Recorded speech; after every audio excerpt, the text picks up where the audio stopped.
Hi folks, Eric from Hit Subscribe here, and today I am doing a video that's a little bit of a departure from what we do and intend to do on this channel. Mostly that is answering client and prospect questions about digital and content marketing and so on and so forth. But today I am talking about and announcing, I guess in semi-formal fashion, an alpha run for something that we're calling content performance monitoring loosely. It's a dashboard that we're creating. We recorded and distributed to a lot of our clients that had been sort of informally doing this a Loom video.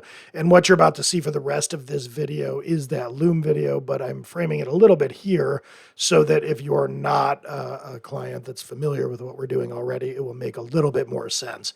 So what you're seeing here is the announcement of an explanation of the content performance monitoring alpha run that we're doing. And it's one that was done under the assumption that you were an existing client and knew who I was and so on. So I'm framing that up. And without further ado, here is that Loom video. Hi there. I am recording this video to announce the alpha run of something that we've been teasing a little bit and kind of using to support some of our operations with clients. But what we're doing, we're thinking of it as content performance monitoring. And this is now, I think, baked enough that we're going to invite people to do an alpha run and participate alongside of us, giving us notes, asking for different views of the data involved here that I'm going to walk through. And we're going to probably take it from there. So the thing, before I go any further, that you might wonder about, that I would wonder about if I were making purchase decisions about something like an alpha run of an offering, would be, are we eventually going to start charging for it? Like, what are you committing to if you were to get used to this? The answer is undetermined as of yet. My thinking at the moment is it's likely that we would offer this dashboarding and performance monitoring as part of our service offering if we're doing a lot of work with you. Otherwise, if it was standalone, eventually we will probably put some pricing on it and charge for it. But we have no immediate plans to do anything like that until we see how valuable the market finds it and we take feedback and so on. We will also most likely keep it as a service layered on top of a lot of automation under the hood, rather than trying to get into the product business, at least for the foreseeable future. So it would always be something that we were doing for you, just with a lot of data ingestion and such on the back end. So with that out of the way, I'd like to talk a little bit about what this is and why we're doing it. So before I walk through the dashboard here of this website that we own, Make Me a Programmer, let me talk a little bit about the mechanics of what we're doing here, what you're looking at. So we have gotten a subscription to a tool called Panoply that's pretty awesome. It lets you ingest data from sources like HubSpot, Google Analytics, Google Search Console, and plenty besides, including the Airtable bases that we create. So we ingest all of that data and it goes into a data warehouse. And we are building out schema inside of that data warehouse and crucially joining data from those different data sources to provide a much more holistic and unified view of your marketing data. And that's really what I'm going to demonstrate here, is what we're capable of doing with this. And then there's also the question of why would this be interesting to you? And really the central thesis I have for all of this is that it's designed to help you make better decisions and to get data out of these tools that is actionable, rather than just, what a lot of SEO firms might give you, which is like, here's this thing from Ahrefs or this templated Looker Studio report or whatever, that's like where you've ranked on average for these keywords. And it can be a lot of data and a lot of noise that doesn't actually help you make any kind of decisions or give you a real alert about anything that you might want to do. Whereas what we've encountered over and over again is that if we were just keeping enough of an eye on client data, we might catch things like drastic traffic fall-offs because of a site migration, or articles that were gradually losing rank that would be worth a refresh. A lot of times those things go unaddressed for long periods of time simply because nobody can really get at this data in a meaningful way. So that's the backstory. Let me walk through some examples of what this looks like. And again, this is on this site that we have, which is kind of a community site that our authors can participate in and write blog posts for, and that we kind of use as content lab of sorts. It's like an R&D property and community property. So what I've done here is I've ingested Analytics Search Console and some Airtable dashboards that we've created into our data warehouse, and I'm using Looker Studio to report about this. We might also look at other reporting tools here. We're not married to Looker, but this is really just to give you an idea of what we can present. So the first view here is pretty simple stuff. If you were to go into Google Analytics 4, you could set a view like this up. This is simply just organic traffic over the course of time to the site holistically. And I think they've even let you now segment by week and month recently in Google Analytics 4, so that's progress.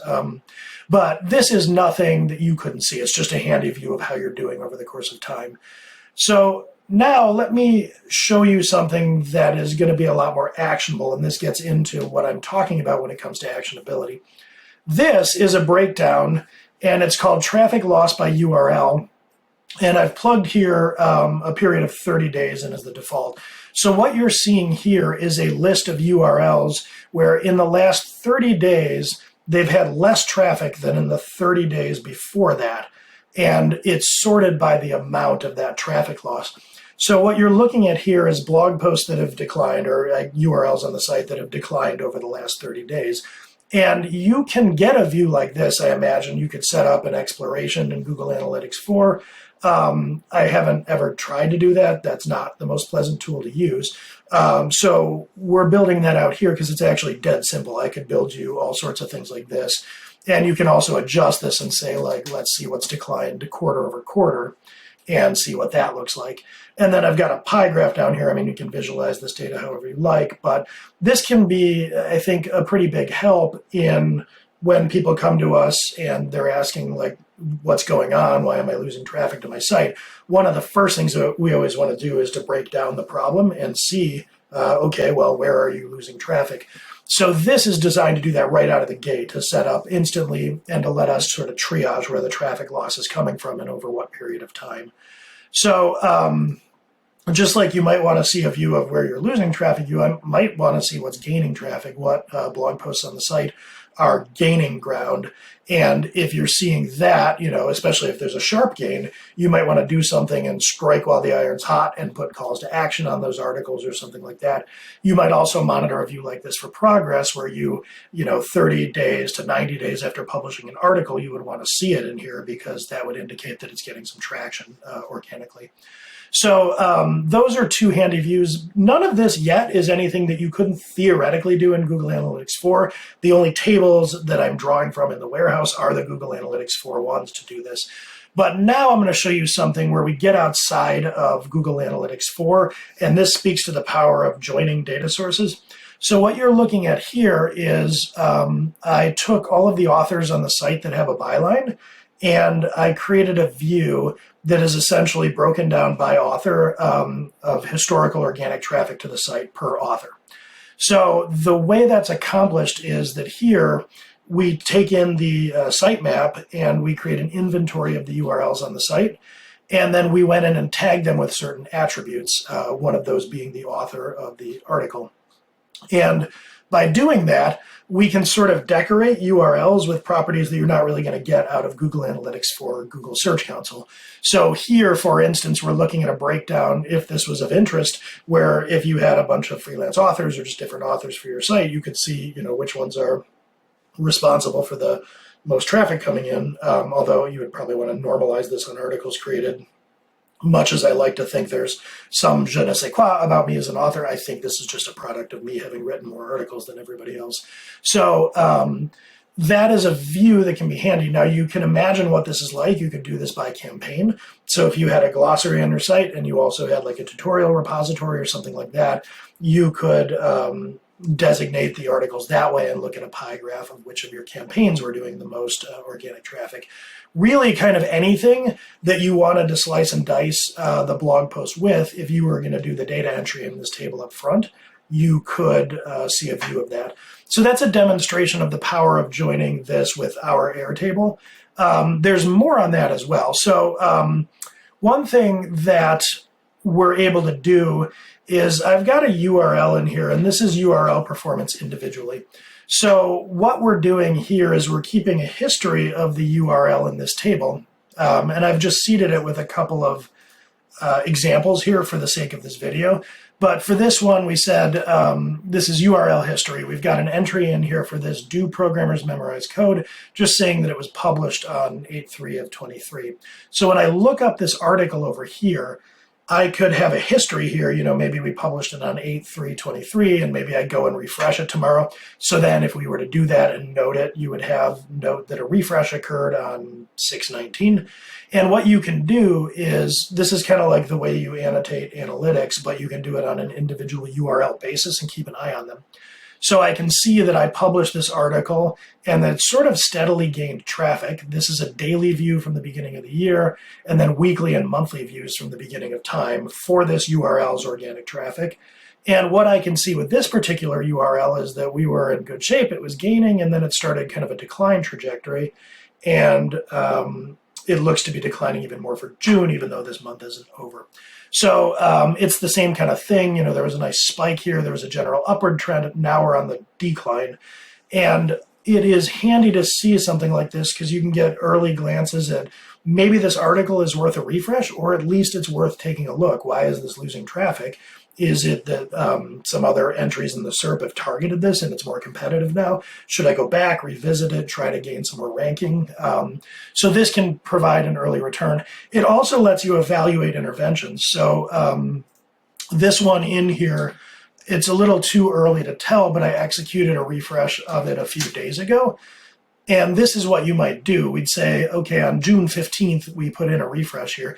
This article had been kind of trending up, and now it's been declining over the course of time. This is not a fun graph. So there's not a lot to lose here. It's trending to zero. We might as well execute a refresh. Now, the problem is this refresh happened 2 days ago. I don't have data yet. But what we can do is check back in a week, 2 weeks, 4 weeks, and see if the refresh intervention resulted in a boosting of this article.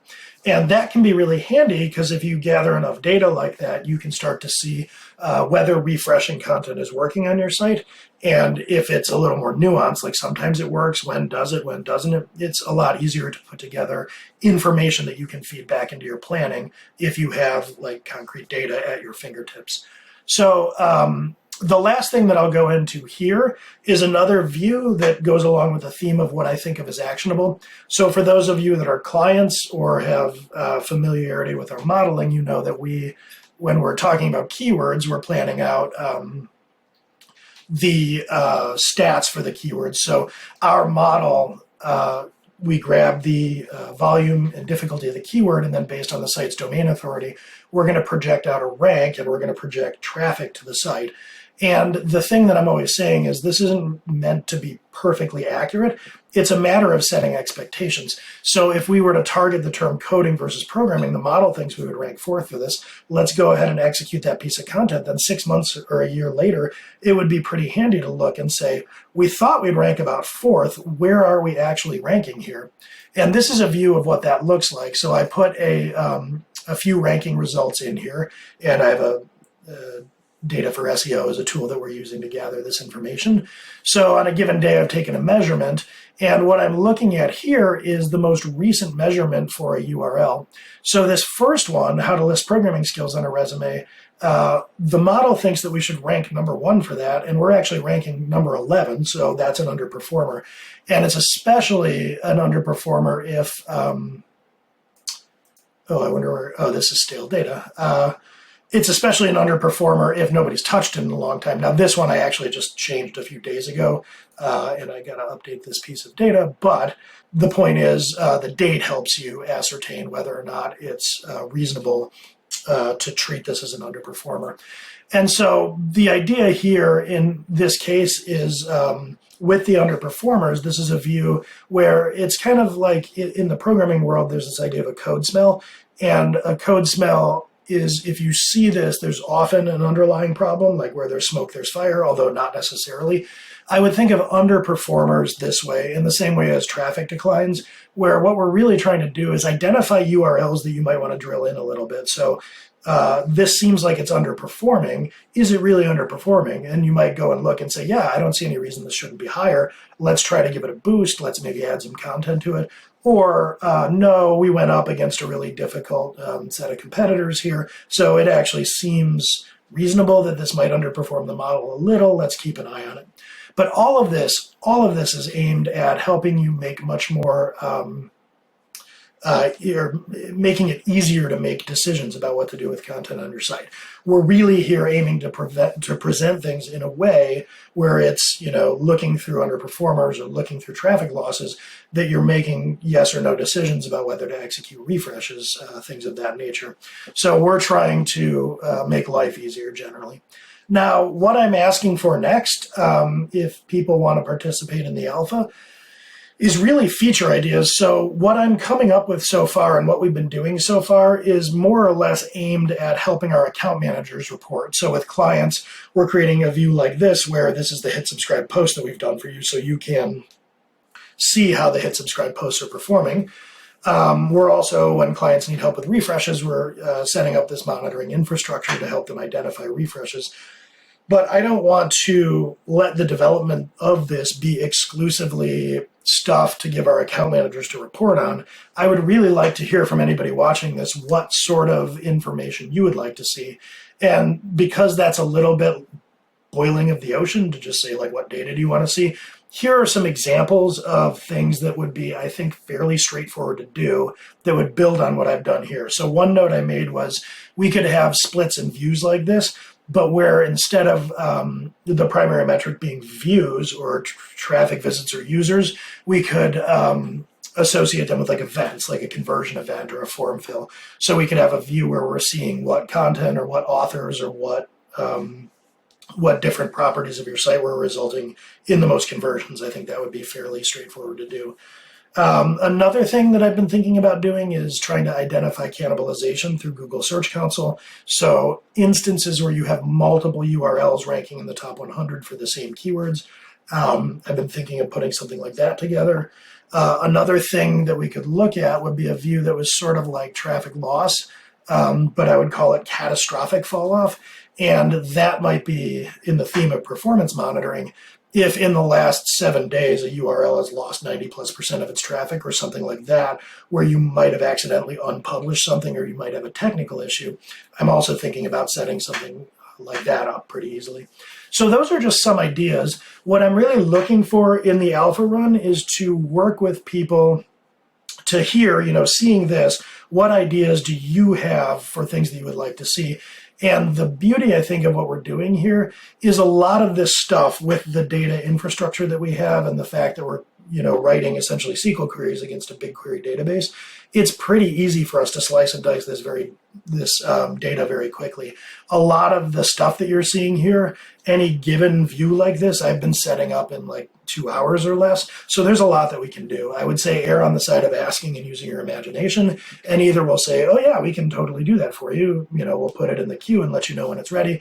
Or it might be that it's harder or impossible to do. And I think the place where it would get harder or impossible to do would really be more to do with whether the data was being captured to begin with. So if you were to come and say, can you show me like what blog posts are putting the most sales calls on our calendar, there would be missing data in there that we wouldn't have access to. So that would really be the only blocker. And even then, we could talk about like creative ways to kind of infer what was moving things down the funnel. So very much open to ideas and suggestions and questions. So hopefully that was at least somewhat informative about what we are trying to do. If that sounds interesting, if you think you might like to know more or get started or sign up for the alpha, what you can do is send an email to dashboard@hitsubscribe.com. I will also put that in the video description here on YouTube so you can have access to that email address. Again, though, that is dashboard@hitsubscribe.com. If you just send an email asking about the alpha, we can get you signed up. We'll just need access to your Google Analytics and Search Console and systems of record. So I appreciate you taking the time to watch this. Hope that's somewhat interesting and look forward to potentially doing some dashboarding with you.